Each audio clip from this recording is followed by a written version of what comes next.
నువ్వు నాకు కథలు చెప్తున్నామా, నీకు నేర్చుకో. నువ్వు ఊరికే నీకు చెప్తే నువ్వేమనుకుంటున్నావు, నీకు అన్ని తెలిసినట్టు బిహేవ్ చేస్తాను. వినమ్మా, ఇలా నువ్వు నీకేదో ఒక అవకాశం ఇచ్చావు తప్ప బియాండ్ దట్ నువ్వేమనుకుంటున్నావు అంటే అన్నీ నాకు తెలుసు. సిటీ స్కానింగ్ పెట్టారు, అవుట్ సోర్సింగ్ పెట్టమంటారు. లేకపోతే నేను పెట్టానుకో మీరు 2 రోజులు రిపేర్ చేస్తాను, దాన్ని పని చేయకుండా చేస్తాను. అందరికీ నమస్కారం అండి. నేను మీ తోట ముకుంద్, ప్రజాప్రస్థానం పార్టీ రాష్ట్ర అధ్యక్షుడిని, న్యాయవాదిని. విజువల్లో చూస్తే ముఖ్యమంత్రి గారు ఆ మహిళని మాట్లాడే వంటి కార్యక్రమం కూడా ఆయన అవకాశం ఇవ్వట్లేదండి. ఆ మహిళ తాలూకు వంటి సబ్మిషన్ కానీ ఆవిడ నాలెడ్జ్ షేర్ చేసుకుందామన్నా కూడా అవకాశం ఇవ్వలేని వంటి పరిస్థితి. లీగల్గా ఒక ప్రిన్సిపల్ ఉంటుందండి, ఆడి ఆల్ట్రమ్ పార్టమ్, హియర్ బిఫోర్ యూ డిసైడ్. ముందు అవతల వాళ్ళు చెప్పే మాటలు పూర్తిగా విన్న తర్వాతే మీరు ఏమన్నా డెసిషన్ తీసుకోవాలి.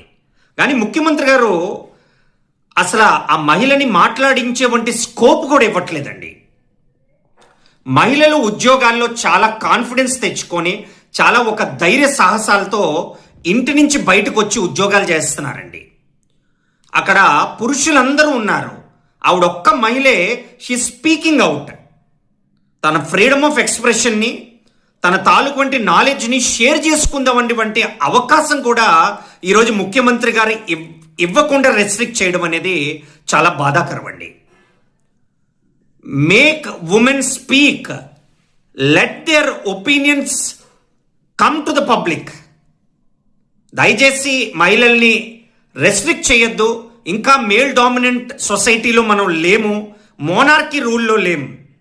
ఉమెన్ తాలూకు వంటి సజెషన్స్ని, డెసిషన్స్ని, నాలెడ్జ్ని యాక్సెప్ట్ చేయండి, వాళ్ళని ఎంకరేజ్ చేయండి. అండ్ ఒక ముఖ్యమంత్రిగా వినే వంటి ఓపిక ఉండాలి సార్ మీకు.